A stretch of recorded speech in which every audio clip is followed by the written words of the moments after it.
The call is now being recorded. Bismillahirrahmanirrahim. Assalamualaikum warahmatullahi wabarakatuh. Alhamdulillahi rabbil alamin. Wassalatu wassalamu ala asyrafil anbiya'i wal mursalin. Sayyidina wa maulana Muhammadin sallallahu alaihi wasallam wa ala alihi wa ashabihi wa man tabi'ahum ila yaumiddin, amma ba'd.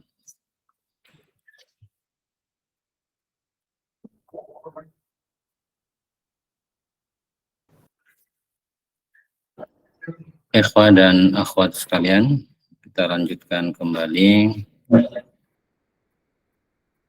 pengajian kitab Safinatun Najah dalam fikih Asy-Syafi'i. Pada pertemuan yang lalu kita sudah membahas tentang syarat-syarat tayammum. Kita ulang sekilas. Syarat tayammum yang disebutkan dalam kitab Safinatun Najah ada 10. Yang pertama, ayyakuna biturabin.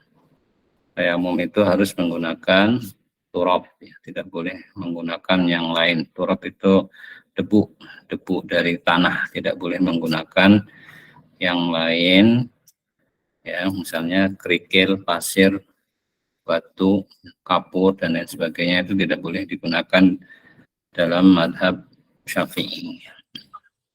Kemudian yang kedua, ayakuna turabu tahiron. Debunya itu harus suci, tidak boleh terkena najis. Alla yakuna musta'malan, debunya itu tidak mustakmal.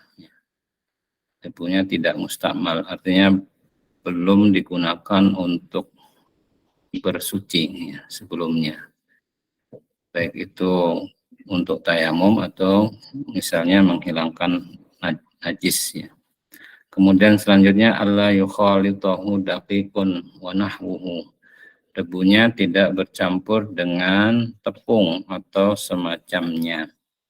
Jadi kalau debunya bercampur dengan tepung atau apa saja, dengan kapur, maka tidak boleh digunakan untuk tayamum. Kemudian ayyaqsidahu. Orang yang bertayamum itu harus menuju debunya, menyengaja debunya. Artinya sengaja memindahkan debu itu. Berniat dia memindahkan debunya dari tempatnya. Maksudnya kalau debunya itu datang sendiri tanpa perbuatan orangnya, misalnya diterbangkan oleh angin kemudian menimpa wajah dan tangan, maka itu tidak boleh digunakan untuk bertayamum. Ini berbeda dengan wudhu. Kalau wudhu itu airnya boleh, airnya datang sendiri. Ya, misalkan air dalam keran itu kan kita nggak mendatangi air. Airnya itu kan datang sendiri. Air di sungai itu datang sendiri.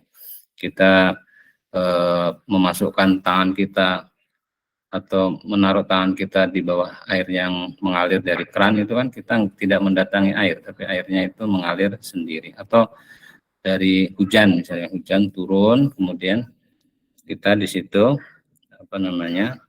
meniatkan untuk membasuh wajah dari rintik hujan yang turun itu, maka sudah dianggap sah kalau wudhu, ya. Tapi kalau tayamum tidak, karena ayat tayamum itu bunyinya fatayammamu. Tayammama ya tayammamu itu artinya qasada yaqsidu, menuju. Tayammamu, maka menujulah sa'idan thayyiban, ke debu yang thayyib, yang suci.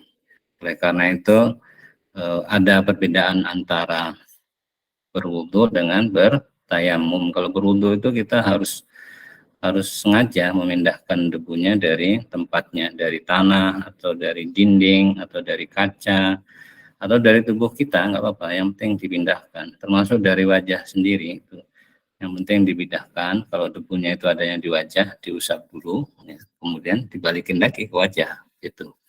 Ya. Diambil dulu, kemudian baru dibalikkan lagi ke wajah atau ke tangan, itu nggak apa-apa. Ya. Kalau debunya itu menimpa wajah itu karena hembusan angin, boleh diambil. Atau debu yang dihembuskan angin itu kita ambil dengan cara menaruh tangan kita di tempat hembusan debu sampai nanti di tangan kita ada debunya, baru kemudian kita gunakan untuk tayamum. Jadi intinya harus sengaja memindahkan debunya dari tempatnya, dari manapun tempatnya itu. Wa ayyam saha wajhahu wa yadayhi bidorbataini. Ini syarat selanjutnya. Orang yang bertayamum itu harus mengusap wajahnya dan kedua tangannya dengan 2 pukulan. Artinya dalam madhab Syafi'i mengambil debunya itu harus 2 kali, 1 kali untuk wajah, kemudian 1 kali untuk kedua tangan. Tidak cukup dengan 1 kali pengambilan saja. Itu menurut madhab Syafi'i dan juga madhab Hanafi. Ini tentu saja sesuatu yang diperselisihkan di antara para ulama madhab. Karena dalam madhab Hambali yang masyhur itu tayamum itu dengan sekali pukulan saja. Kemudian ayyuzila an-najasah awalan. Orang yang bertayamum itu harus terlebih dahulu menghilangkan najis yang ada dalam tubuhnya, baik najisnya itu ada di tempat yang diusap, yang di wajah dan tangan, ataupun di tempat lain. Kemudian ayastahida fil qiblatin qablahu. Ayastahida, orang yang bertayamum itu harus beristihad dulu dalam mencari kiblat sebelum bertayamum. Nah, 2 syarat ini sudah kita jelaskan pada pertemuan yang lalu. 2 syarat ini adalah 2 syarat yang diperselisihkan dalam madhab Syafi'i sendiri. Jadi ada yang memasukkannya ke dalam syarat. Jadi yang pertama harus menghilangkan najis terlebih dahulu, karena kalau wudu itu enggak, wudu itu kalau di tubuhnya itu ada najis maka tidak harus dihilangkan terlebih dahulu.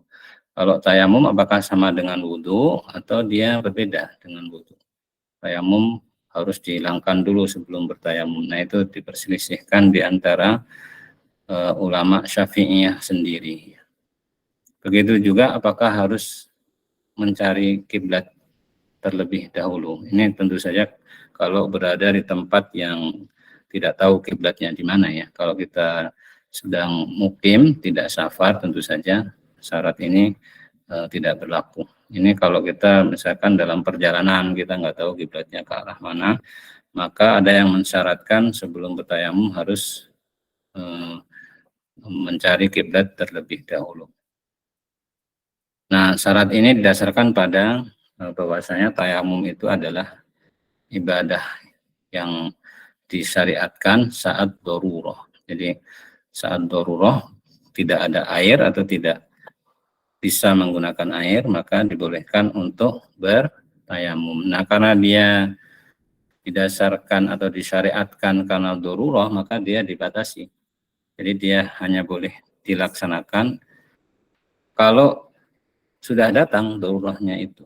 Makanya disuruh menghilangkan najis terlebih dahulu. Kemudian disyaratkan juga bagi yang mensyaratkan mencari kiblat terlebih dahulu. Kemudian selanjutnya ini juga sama didasarkan pada darurah, tapi ini syarat yang masyhur di kalangan ulama Syafi'iyah, ayyakuna at-tayammumu pada dukhulil waqti. Tayamumnya itu harus setelah masuk waktu. Kalau tayamumnya untuk sholat duhur, maka setelah waktu duhur. Sebelum waktu duhur belum ada darurah, belum ada kebutuhan untuk melakukan tayamum, ya. Kebutuhannya itu baru ada setelah masuk waktu sholatnya.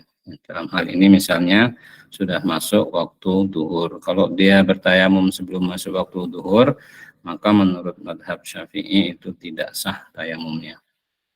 Kalau tayamumnya itu untuk sholat duhur. Karena dalam mazhab Syafi'i itu tayamum itu tidak menghilangkan hadas. Tayamum itu tidak mengangkat hadas kecil atau besar. Tayamum itu disyariatkan untuk membolehkan sholat. Ya, makanya dia dibilang itu adalah ibadah yang disyariatkan dalam kondisi darurah, dalam kondisi tidak ada air atau tidak bisa menggunakan air. Dan darurah itu dibatasi sesuai dengan kadarnya. Darurah itu tuqaddaru biqadariha. Darurah itu ya dibatasi dengan batasnya. Jadi kalau darurahnya adalah mau mengerjakan sholat duhur, maka ya tayamumnya setelah masuk waktu duhur. Karena sebelum masuk itu belum ada kebutuhan untuk sholat duhur. Kemudian yang terakhir, ayatayammam likulli fardin. Ayatayammam likulli fardin. Jadi harus orang yang bertayamum itu harus bertayamum untuk setiap fardu. Ya, fardu di sini bisa sholat atau yang lainnya, yaitu ibadah yang membutuhkan toharoh. Selain sholat tentu saja adalah tawaf. Ya. Tawaf, kalau tawafnya fardu, kemudian sholatnya fardu juga, sholat yang fardu itu sholat yang 5, ya. Maka itu tidak boleh digabungkan dengan satu tayamum. Jadi harus sendiri-sendiri. Misalkan sholat duhur, tayamum sendiri, nanti kalau sudah masuk asar, tayamum lagi. Begitu juga kalau jamak. Kalau jamak, sholat duhur dan asar dilakukan di waktu duhur, maka ya, sholat duhur dulu dengan tayamum, kemudian nanti sholat asar dengan tayamum yang lainnya. Jadi 2 tayamum, walaupun itu waktunya sama ya. Kalau di jamak tetap saja harus dengan 2 tayamum. Jamak antara duhur dan asar, atau antara maghrib dan isya, baik itu dilakukan di waktu yang awal atau di waktu yang akhir, tetap harus dengan 2 tayamum, karena itu 2 fardu. Begitu juga kalau masuk ke Masjidil Haram, mengerjakan sholat duhur sekaligus mau tawaf fardu, maka itu berarti ada 2 fardu, harus 2 tayamum. Jadi intinya dalam mazhab Syafi'i dan mayoritas mazhab fikih yang Anda tahu itu tayamum itu tidak boleh digunakan untuk lebih dari 1 fardu. Tapi tentu saja bukan sesuatu yang muttafaq di antara mazhab-mazhab fikih, karena nanti ada yang membolehkan 1 tayamum itu untuk nggak ada batasannya. 1 tayamum itu tidak ada batasannya. Yang Anda tahu itu di mazhab Hanafi. Mazhab Hanafi itu 1 tayamum ya boleh dipakai untuk berapapun fardu yang akan dilaksanakan. Ini karena perbedaan pandangan tentang apakah tayamum itu toharoh, tayamum itu mengangkat hadas, atau tayamum itu daruroh. Nah begitu. Jadi tadi kalau menurut mazhab Syafi'i dan yang sepakat dengannya, tayamum itu tidak mengangkat hadas. Makanya niatnya dalam mazhab Syafi'i itu nggak boleh niatnya mengangkat hadas. Niatnya dalam hati, nanti tidak boleh niatnya saya berniat tayamum untuk mengangkat hadas kecil atau besar. Nggak boleh.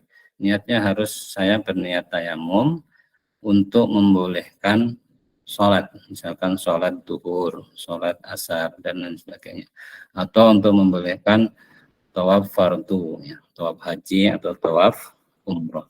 Jadi begitu. Nanti ada rinciannya tentang niat dalam hatinya itu bagaimana diucapkannya. Karena dalam mazhab Syafi'i masalah niat ini memang paling ketat ya.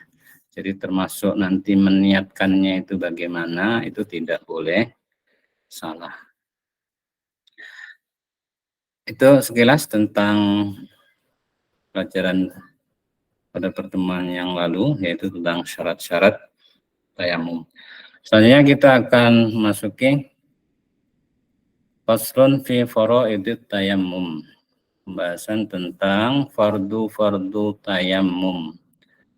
Fardu-fardu tayamum atau rukun-rukun tayamum. Furudut tayammumi khamsatun. Fardu-fardu tayamum atau rukun-rukun tayamum itu ada 5. Al-awwalu yang pertama, naqlut turab. Ini sebagian besar sudah dijelaskan dalam syarat sebetulnya ya. Jadi kita tidak akan menjelaskan secara panjang lebar ya, karena sebagian besar sudah dijelaskan di sana. Nanti hanya yang butuh pengulangan saja akan kita ulang. Jadi yang pertama dia naqlut turab. Jadi memindahkan debu. Maksudnya debunya itu tidak boleh datang sendiri. Dia harus dipindahkan oleh orangnya. Atau dipindahkan oleh orang lain, boleh juga. Tapi dengan izin orang yang bertayamum. Ya. Sebagaimana wudhu itu boleh minta tolong orang lain. Tayamum juga boleh. Ya. Debunya itu yang memindahkan orang lain, pakai tangan orang lain, diusapkan ke wajah yang bertayamum, tapi harus dengan izin dan dengan perintah yang bertayamum. Kalau tidak nanti ya berarti tidak sah karena nggak ada niat untuk mengusap bagian yang harus diusap, yaitu wajah dan tangannya. Jadi harus ada nakal. Ini di syarat juga disebutkan ya, kalau di syarat itu diungkapkan dengan ayak sidahu ya. Orang yang bertayamum itu harus menyengaja mengarah ke apa namanya, ke debunya itu. Kalau di sini dibilang naklut turab. Fardu yang pertama itu adalah memindahkan debu ya, dari tempatnya. Memindahkan debu itu maksudnya yang ngambil debunya itu. Tangannya ditempelkan ke tempat yang berdebu, kemudian baru setelah itu diusapkan ke wajah gitu ya. Kemudian ditempelkan lagi ke situ, baru setelah itu diusapkan ke kedua tangan gitu ya, maksudnya itu. Kemudian fardu yang kedua adalah an-niyah, niat ya. Ya, kalau ini sudah sering disebutkan, dalilnya itu adalah innamal a'malu binniyat, itu dalil umum yang berlaku bagi setiap ibadah mahdhah. Ya. Ibadah mahdhah itu harus ada niatnya. Ibadah mahdhah itu ibadah murni, ibadah yang bentuknya ritual, ibadah yang bentuknya itu penyembahan kita kepada Allah. Itu semuanya harus didasari dengan niat. Baik itu wudhu, baik itu sholat, haji, puasa, semuanya yang ibadah-ibadah mahdhah harus ada niatnya. Kalau tidak ada niatnya nanti tidak sah. Itu menurut jumhur ulama atau menurut seluruh ulama ya. Kalau tidak salah ini disepakati oleh seluruh ulama, itu harus ada niatnya. Berdasarkan hadis innamal a'malu binniyat, bahwasanya amal-amal itu hanya akan dinilai oleh Allah kalau disertai dengan niat. Gitu. Kemudian selanjutnya mashul wajhi. Mashul yadaini ilal mirfaqaini. Atalis yang ketiga, mashul wajhi. Ar-rabi mashul yadaini ilal mirfaqaini. Mashul wajhi mengusap wajah, kemudian mashul yadaini ilal mirfaqaini, mengusap kedua tangan sampai ke siku ya. Sampai ke siku, artinya sikunya juga harus kena. Itu menurut madhab Syafi'i yang terkenal dalam madhab Syafi'i, apa namanya, tangan itu diusapnya sampai ke siku. Nah, pada pertemuan yang lalu sudah Anda jelaskan di antara madhab yang 4, ini ada perbedaan yang mencolok tentang tayamum itu. Kalau tentang mengusap wajahnya sama semuanya. Ya, mengusap wajah, seluruh wajah itu diusap, tapi tidak harus sampai ke, kalau ada bulu-bulunya, ya, jenggot atau sini ada jambang, itu tidak harus sampai ke kulitnya, jadi permukaannya saja.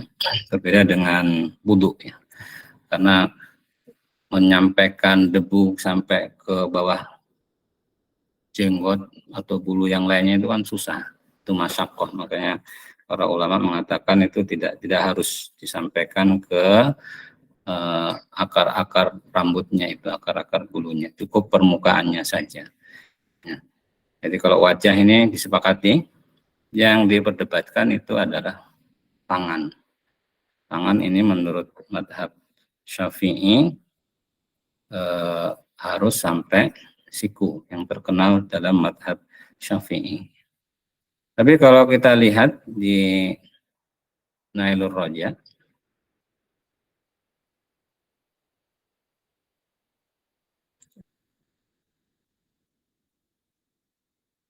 di situ disebutkan maskhul yadaini ma'al mirfaqaini, mengusap dua tangan bersama dua siku.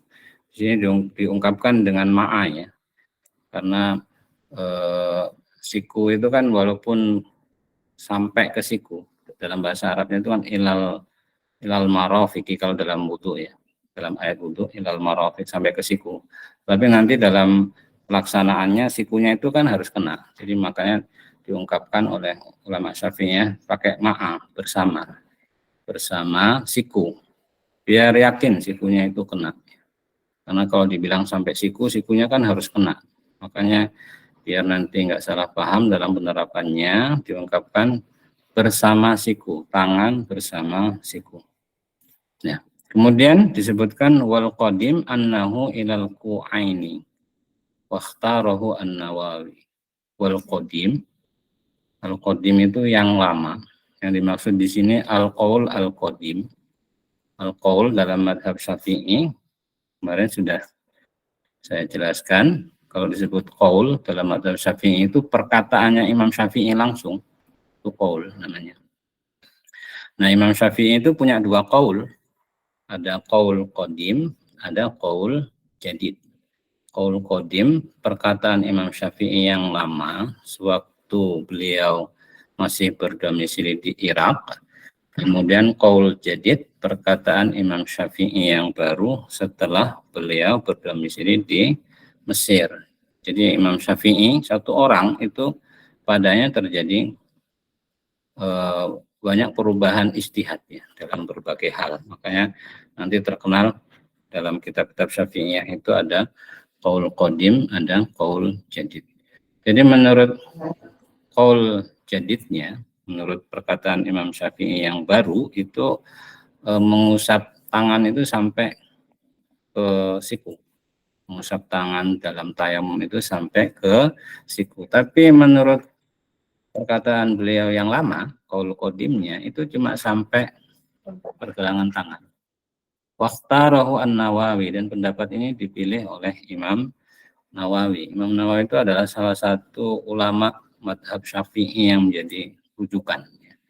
Salah satu ulama rujukan madhab Syafi'i yang menulis kitab-kitab fikih mulai dari yang kecil sampai yang gede, sampai kitab perbandingan madhab itu ditulis oleh Imam An-Nawawi. Kalau perbandingan madhabnya namanya Al-Majmu', ya, terkenal dengan nama Al-Majmu'. Imam Nawawi ini juga imam yang menulis syarah Sahih Muslim. Jadi dia terkenal bukan hanya di kalangan ulama Syafi'iyah, tapi terkenal di di antara kaum muslimin secara umum. Nah, di sini kita melihat dalam madhab Syafi'i sendiri itu ada dua qaul memang. Cuma yang terkenal tentu saja itu adalah qaul jadidnya, qaul yang barunya, yaitu sampai ke siku. Nah, pada pertemuan yang lalu sudah Ana jelaskan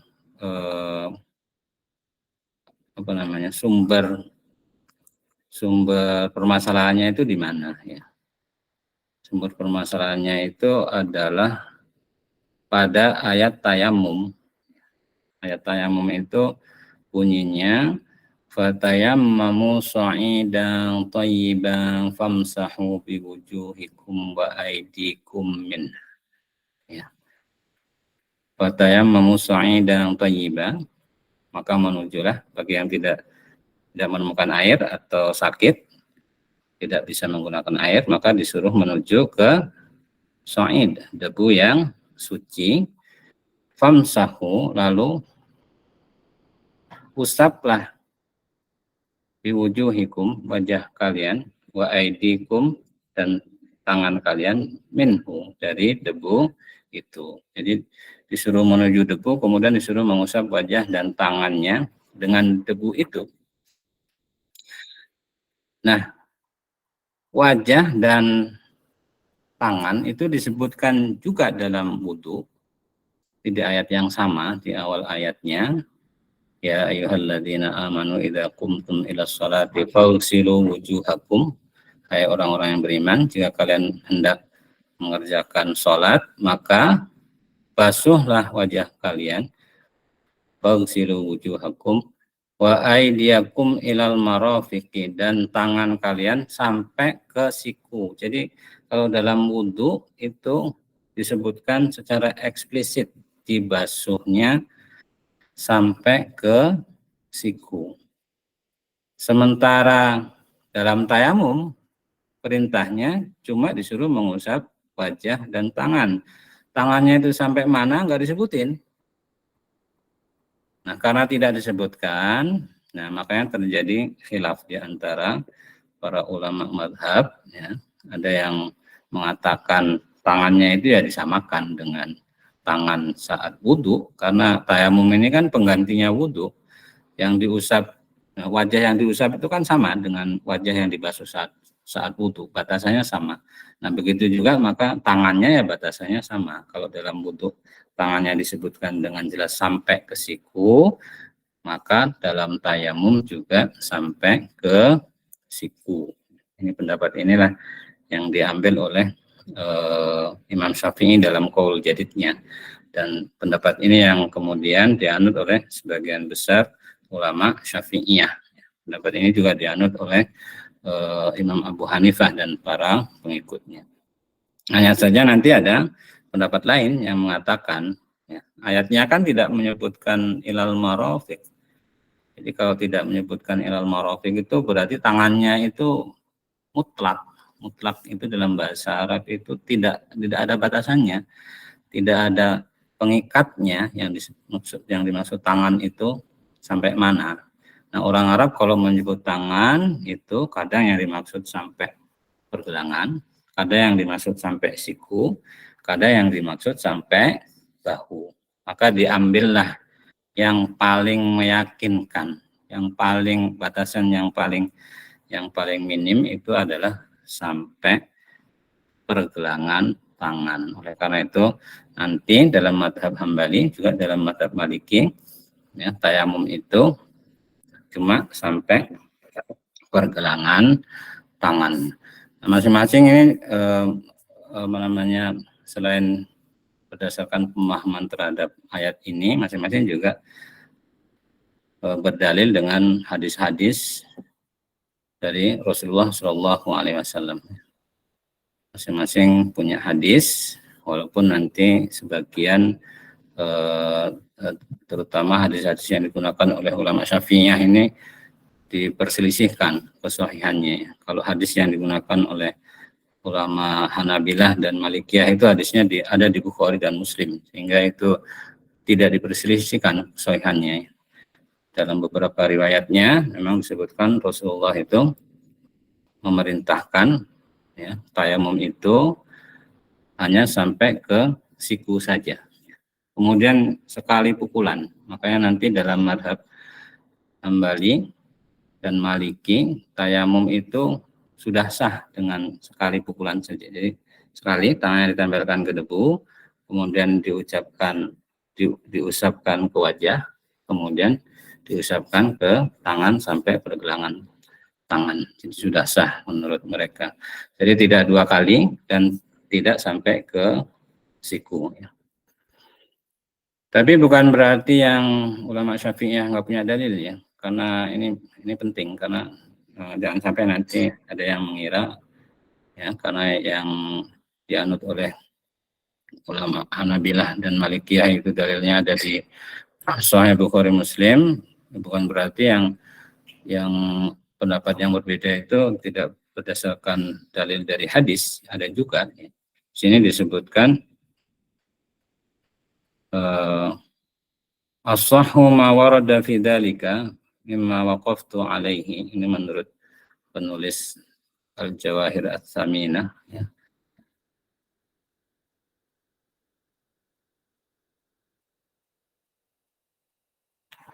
Enggak bilang dari tadi.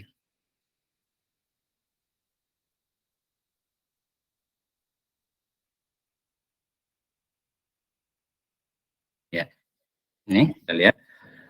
As-sahhu ma warada fi dzalika mimma waqaftu alaihi. Yang paling soleh, yang paling sahih di antara yang diriwayatkan tentang hal itu dari apa yang saya temukan, ma rawahu al-Hakim, apa yang diriwayatkan oleh Al-Hakim. Al-Hakim ini kitab hadisnya namanya Al-Mustadrak. Al-Mustadrak. Al-Mustadrak itu artinya susulan. Jadi Al-Hakim itu menurut dia banyak di antara hadis-hadis yang sahih yang tidak diriwayatkan oleh Imam Bukhari dan Imam Muslim. Nah, dia kumpulkan hadis-hadis itu, makanya disebutnya Al-Mustadrak. Ini susulan, makanya Al-Mustadrak ala Sahihaini. Kitabnya itu adalah kitab kayak tambahan gitu menurut Imam Hakim, ya, hadis-hadis dalam kitabnya itu memenuhi syarat sahih yang di apa namanya yang ditetapkan oleh Imam Bukhari dan Imam Muslim. Jadi diriwayatkan oleh Al-Hakim Antorik Asrah ibn Thabit an Abi Zubair an Jabir radhiyallahu anhu marfu'an. Artinya ini diriwayatkan dari sahabat Jabir radhiyallahu anhu marfu'an. Jadi sanadnya itu sampai kepada Nabi, ya. Walaupun ini nanti diperdebatkan apakah hadis ini marfu atau mauquf. Kalau mauquf itu cuma sampai kepada sahabat. Jadi hadisnya memang dari segi sanad banyak diperselisihkan di antara para ulama hadis. Tapi ala kulihal, karena ini dijadikan dalil oleh ulama Syafi'iyah, ya tentu saja mereka menganggap hadis ini sahih. Ya. Para ulama Syafi'iyah menganggap hadis ini sahih. Bunyinya adalah at-tayammumu darbatani. Tayamum itu dua pukulan. Darbatun lil wajhi wa darbatun lil yadaini ilal mirfaqaini. Tayamum itu dua pukulan. Satu pukulan untuk wajah dan satu pukulan untuk kedua tangan sampai ke siku. Jadi memang begitu, ya. Jadi ala kulli hal, perbedaan ini selain disebabkan karena redaksi ayatnya, juga disebabkan karena ada perbedaan hadis, perbedaan di antara hadis-hadis yang membicarakan atau meriwayatkan tayamum dari Rasulullah Shallallahu Alaihi Wasallam. Ada yang menyebutkan satu pukulan saja sudah cukup, kemudian mengusap tangannya itu sampai pergelangan tangan. Ada yang menyebutkan harus dua pukulan, kemudian mengusap tangannya sampai ke siku. Dan masing-masing itu dianut oleh sekelompok sahabat. Kalau kita lihat dalam kitab-kitab fikih, misalnya dalam Al-Mughni karya Ibnu Qudamah, di sana disebutkan masing-masing pendapat, ya, tentang bagaimana cara bertayamum yang syar'i itu dianut oleh kalangan sahabat dan juga kalangan tabi'in. Jadi ya dua-duanya syar'i menurut pendapat masing-masing. Jadi boleh mana yang dianggap benar, ya, mana yang paling menenangkan hati, boleh itu yang diamalkan, karena masing-masing itu didasarkan pada dalil-dalil baik dari penafsiran ayat tayamum maupun dari hadis-hadis yang diriwayatkan dari Rasulullah Shallallahu Alaihi Wasallam.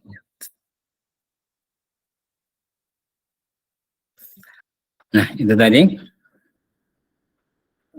rukun yang keempatnya. Kalau kita lihat di sini, kita ulang. Yang pertama, fardu atau rukun tayamum itu naqlut turab, memindahkan debu, yang kedua niat, yang ketiga mengusap wajah, yang keempat mengusap kedua tangan sampai ke siku ya. Kemudian yang kelima at-tartib bainal mashataini.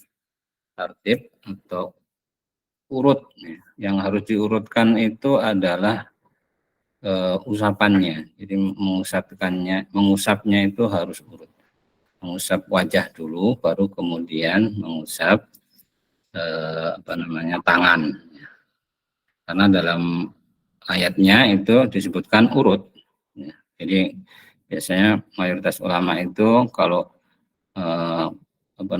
ayatnya menyebutkan ABC, maka nanti pelaksanaannya juga urut seperti itu, ABC ya. Dalam wudhu juga urut, harus urut. Dalam tayamum juga harus urut. Jadi nggak boleh mengusap tangan dulu baru wajah.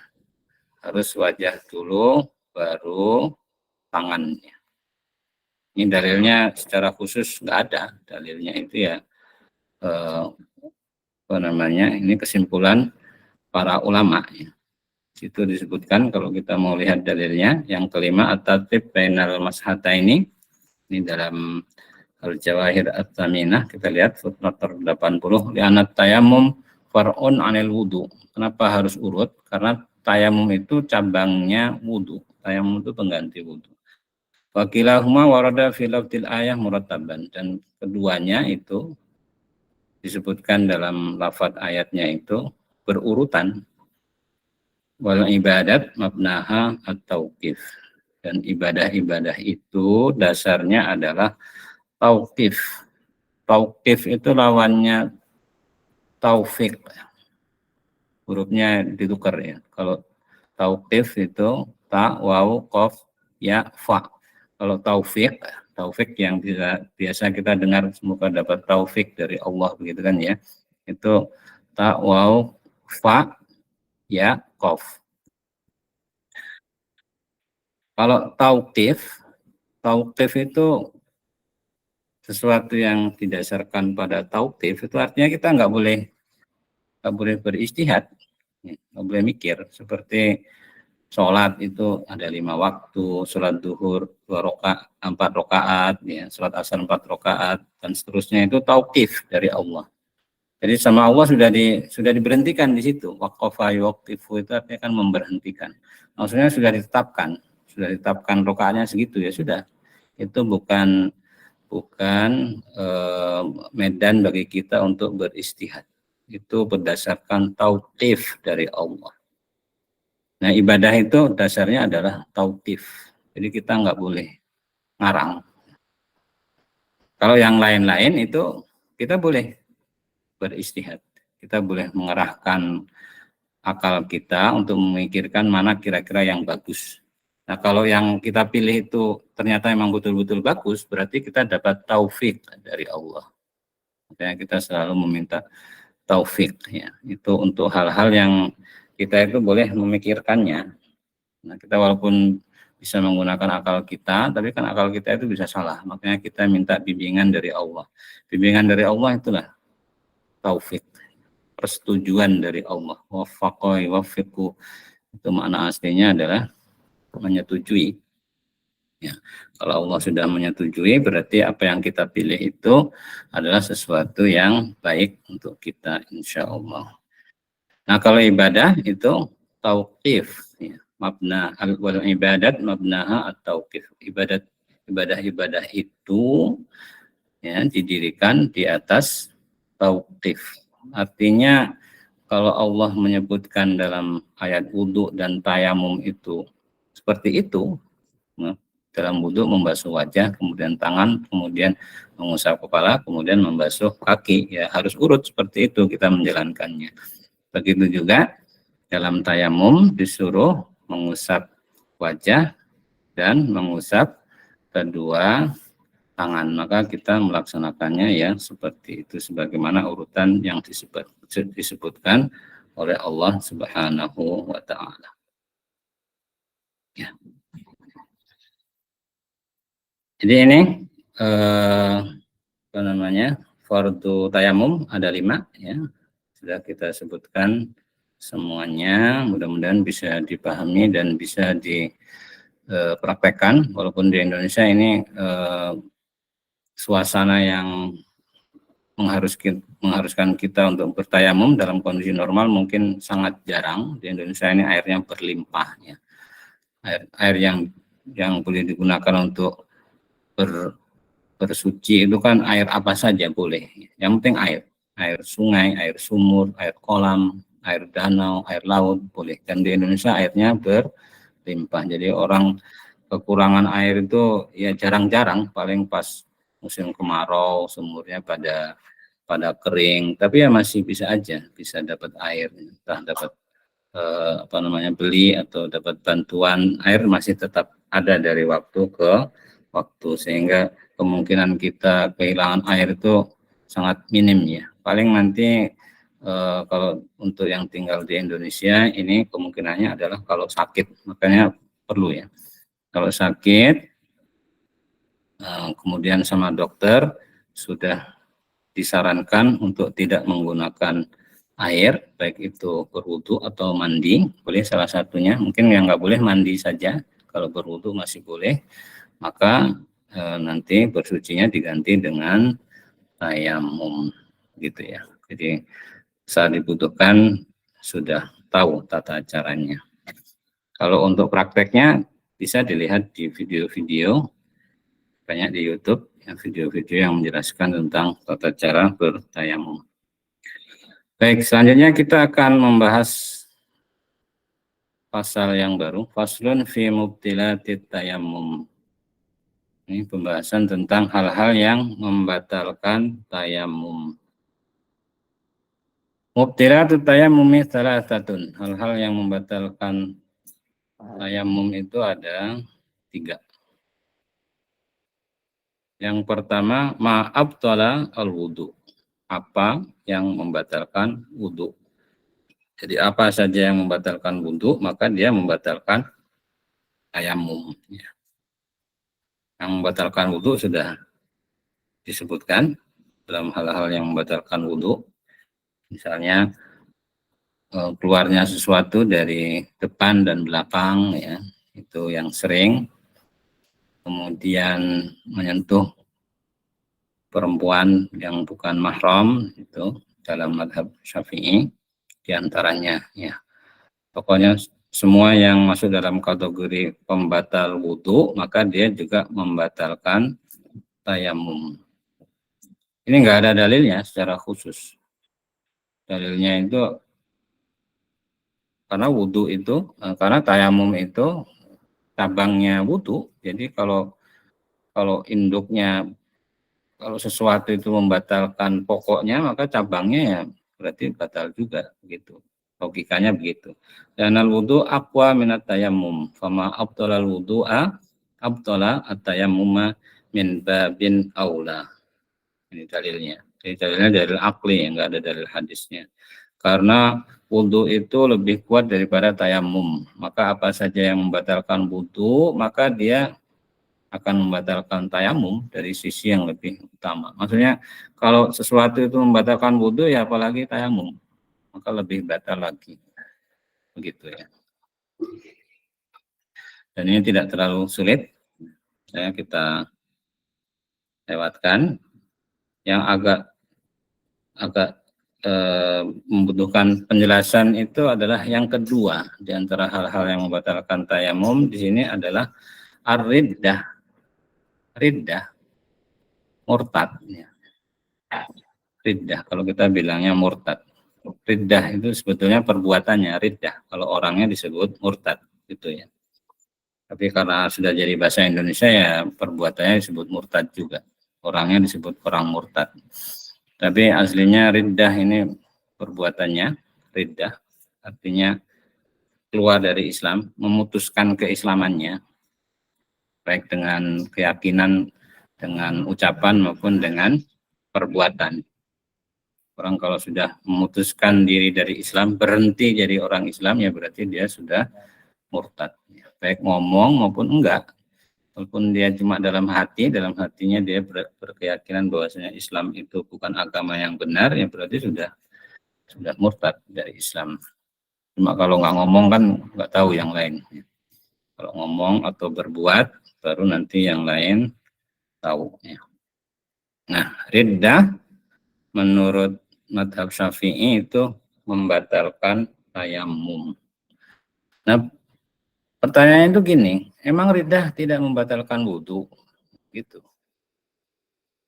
Nah, dalam madhab Syafi'i, riddah itu, murtad itu tidak membatalkan wudhu. Nah, begitu. Makanya disebutkan di sini. Orang kalau murtad itu wudhunya nggak batal menurut madhab Syafi'i. Dan ini nggak sendirian, madhab Syafi'i nggak sendirian dalam hal ini. Walaupun ada khilaf di antara para ulama dari madhab yang 4, apakah kemurtadan itu membatalkan wudhu atau tidak. Ada yang berpendapat kemurtadan itu membatalkan semua ibadah, termasuk wudhu, termasuk termasuk tayamum. May yakfur bil imani faqad habita amaluhu. Ada ayatnya dalam Al-Qur'an bunyinya begitu, barang siapa yang kufur terhadap iman, barang siapa yang kufur ya, berhenti beriman, maka amalnya itu sudah habito. Habito itu sudah jatuh, sudah batal gitu. Amalnya itu sudah nggak dicatat lagi sama malaikat, sudah dihapuskan. Jadi amalnya itu batal semua. Di antara amal itu kan wudhu juga termasuk amal, begitu juga tayamum. Maka nanti ada yang berpendapat ya orang kalau murtad itu semua amalnya itu ya batal, termasuk wudhu dan tayamum. Jadi kalau dia nanti tobat kemudian mau sholat ya harus wudhu lagi, atau kalau tadi itu tidak wudhu melainkan tayamum ya harus bertayamum lagi. Jadi maksudnya begitu ini. Kaitannya dengan masalah fikih itu nanti kalau siapa tahu orang kan melakukan atau mengucapkan kemurtadan, kemudian setelah itu dinasihati dia bertobat dalam jangka waktu 1 jam. Setelah dia murtad dia tobat. Nah tadi sebelum murtad itu dia sudah wudhu. Nah, sekarang tobat lagi, masuk Islam lagi, apakah dia kalau mau sholat itu harus wudhu lagi? Nah, gitu masalahnya. Dalam madhab Syafi'i enggak, kalau wudhu enggak. Wudhu itu tidak membatalkan, kemurtadan itu tidak membatalkan wudhu, tapi membatalkan tayamum. Gitu. Makanya disebutkan di sini, di antara hal-hal yang membatalkan tayamum itu adalah ar-riddah, ya, keluar dari Islam itu membatalkan tayamum. Berbeda dengan wudhu. Kalau wudhu maka wudhu itu tidak batal karena kemurtadan seseorang. Maksudnya nanti kalau dia masuk Islam lagi, tobat, ya dia tidak harus wudhu lagi begitu. Tapi kalau orang murtad kemudian habis itu nggak masuk Islam ya nggak perlu dibahas. Ini yang dibahas itu kalau orang murtad kemudian dalam selang waktu yang pendek ya, di mana dia mungkin belum batal. Sebelumnya sebelum murtad dia sudah wudhu, kemudian murtad, kemudian selang 1-2 jam dia bertobat, bersyahadat lagi, kemudian mau sholat, apakah wajib wudhu lagi atau tidak? Atau wudhunya yang tadi dia laksanakan sebelum murtad itu masih ada. Nah ini menurut madhab Syafi'i iya, itu kalau wudhu. Tapi kalau tayamum tidak. Ini tentu saja nanti dalil-dalilnya sangat panjang ya. Jadi tidak kita jelaskan di sini, hanya kita jelaskan kesimpulannya saja. Di antara alasannya kenapa tayamum berbeda dengan wudhu, karena tayamum itu lebih lemah daripada wudhu. Li'anna tayammuma ad'afu minal wudhu. Faftaraqa. Karena tayamum itu lebih lemah daripada wudhu. Oleh karena itu keduanya itu berbeda. Udah gitu saja menurut madhab Syafi'i. Ala kulli hal menurut madhab Syafi'i, orang kalau murtad maka wudhunya itu tidak batal. Dan ini yang menganut bukan cuma madhab Syafi'i, ada beberapa madhab lain yang juga menganut bahwasanya orang kalau murtad wudunya itu tidak batal. Artinya kalau dia masuk Islam lagi, maka dia boleh mengerjakan sholat atau apa saja yang mensyaratkan toharoh dengan wudunya yang tadi, ya, sebelum dia murtad tadi. Tetapi dalam mazhab Syafi'i, kalau tayamum itu dibedakan dengan wudu. Kalau tayamum itu batal dengan kemurtadan seseorang. Kemudian yang ketiga, yang membatalkan wudu adalah tawahumul ma' in tayammama li faqdihi. Tawahumul ma'. Tawahum itu artinya menduga. Menduga tapi dugaannya itu lemah, itu disebut dengan waham. Kalau dugaannya kuat disebutnya dzon. Jadi dugaan itu ada 3 nanti, ada dzon, ada syak, ada waham. Kalau dzon, ya, dzon itu dugaannya kuat. Jadi lebih dari 50% itu disebutnya dzon. Kalau 50-50, ya antara iya dan tidak itu 50%, 50%, maka disebutnya syakun. Kalau kurang dari 50%, maka disebutnya waham. Nah, di sini yang disebutkan sebagai pembatal tayamum itu adalah adanya waham, adanya dugaan lemah tentang adanya air. Jadi kalau seseorang yang bertayamum itu dalam hatinya, dalam pikirannya itu dia punya dugaan, walaupun dugaannya itu lemah, maka tayamumnya batal. Dia menduga walaupun lemah, air ini ada ini kayaknya di sana gitu. Kayaknya sekilo lagi itu ada air, karena di sana ada burung misalnya, di sana ada pohon-pohon, atau kelihatan kayak ada air gitu, walaupun mungkin nanti tahu-tahu setelah didatangin fata morgana gitu.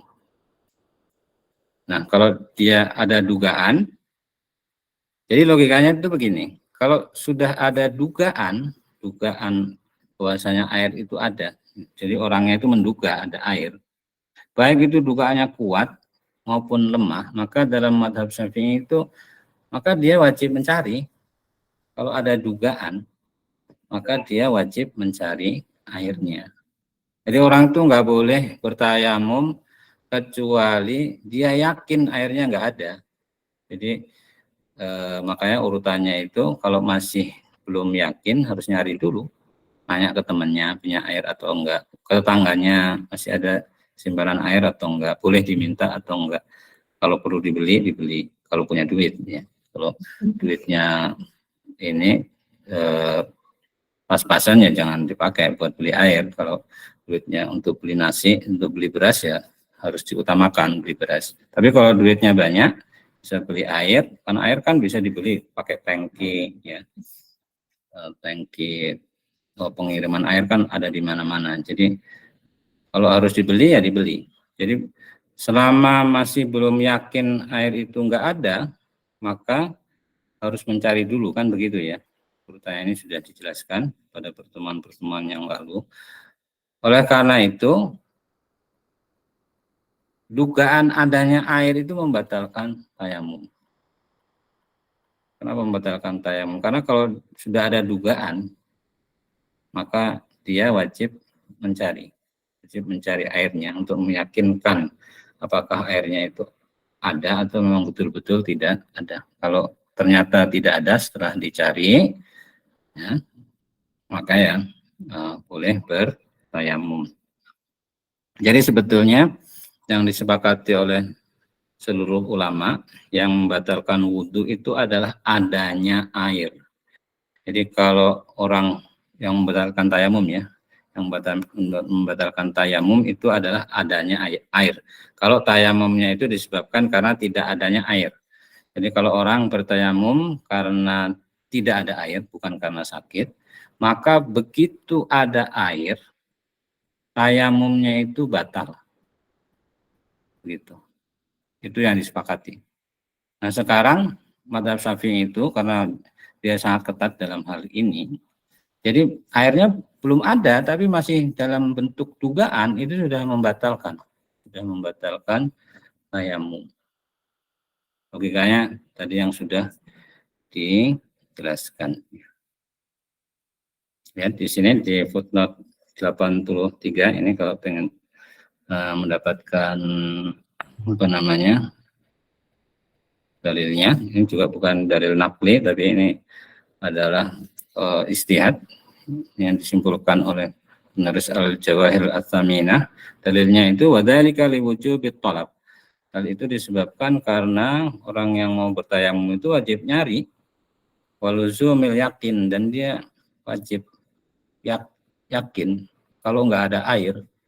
Jadi dia yang pertama orang mau tayamum itu harus nyari di tempatnya nggak ada air, dia kan harus nyari ke sono kemari sampai dia yakin ini memang nggak ada air, gitu kan ya.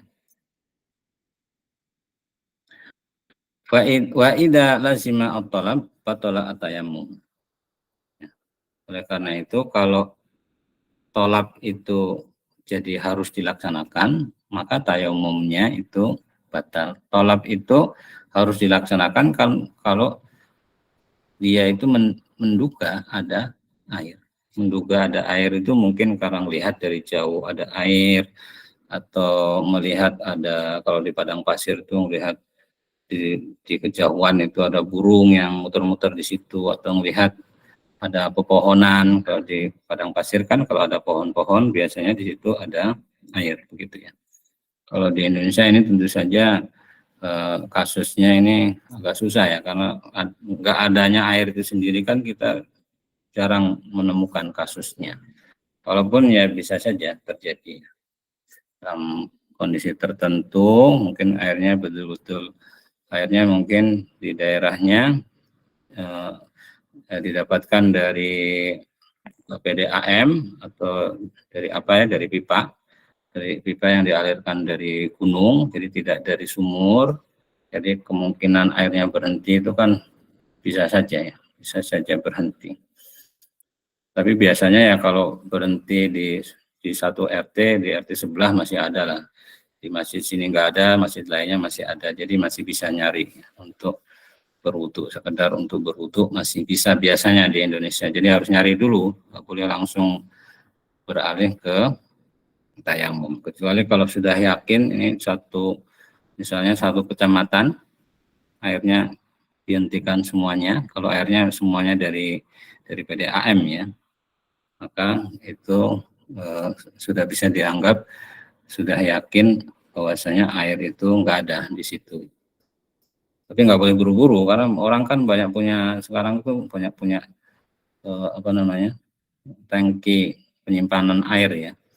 Kemudian di daerah-daerah yang airnya itu bersumber dari PDAM, biasanya ada saja 1-2 orang itu yang punya sumur. Jadi nanti harus diusahakan dulu, harus yakin bahwasanya air itu enggak ada, baru boleh bertayamum. Nah dari situlah, dari konsep itulah, maka ketika orang sudah bertayamum, kemudian ada dugaan dalam hatinya bahwasanya ada air sekitar sini, maka tayamumnya itu menjadi batal.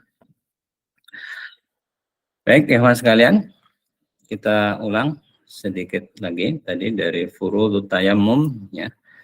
Furudut tayammumi khamsatun. Fardu tayammum itu ada 5. Al-awwalu naqlut turab, yang pertama memindahkan debunya dari tempatnya yang asli. At-tsani an-niyah, yang kedua niat. At-tsalis mashul wajhi, yang ketiga mengusap wajah. Ar-rabi mashul yadaini ilal mirfaqaini, yang keempat mengusap kedua tangan sampai ke kedua siku. Al-khamis at-tartib bainal mashataini, ya, harus urut di antara dua usapan. Yang dimaksud di sini mengusap wajah dan mengusap kedua tangan. Jadi usapannya yang harus urut. Kalau ngambil debunya tidak disyaratkan harus urutnya. Kemudian selanjutnya tadi yang sudah kita bahas adalah faslun fi mubtilat tayammum. Ya, pembahasan tentang hal-hal yang membatalkan tayamum. Mubtilatut tayammumi salatatun. Hal-hal yang membatalkan tayamum itu ada 3. Yang pertama ma'abtalal wudu, apa saja yang membatalkan wudu. Kemudian wariddah, ini yang kedua. Riddah artinya keluar dari Islam. Riddah murtad. Itu yang kedua. Kemudian yang ketiga tawahhumul ma'i in tayammama li faqdihi. Dugaan adanya air, walaupun dugaannya itu waham bentuknya ya, dugaan kecil, dugaan lemah adanya air, jika dia bertayamum itu karena tidak adanya air. Kalau bertayamumnya karena sakit, maka yang ketiga ini tidak masuk ya. Orang kalau sakit ya tayamumnya itu nanti batalnya karena yang pertama dan yang kedua. Baik, untuk malam ini kita cukupkan sampai di sini dulu. Mudah-mudahan bisa dipahami dengan baik. Mudah-mudahan Allah bukakan pintu taufik dan hidayah, bukakan pintu ilmu yang seluas-luasnya kepada kita semua, sehingga kita bisa memahami apa saja yang kita pelajari terkait dengan agama yang kita yakini ini. Kita cukupkan sampai di sini. Mohon maaf apabila ada kekurangan dan kekhilafan. Mudah-mudahan diluruskan dan dibenarkan oleh Allah di masa-masa yang akan datang. Wassalamualaikum warahmatullahi wabarakatuh.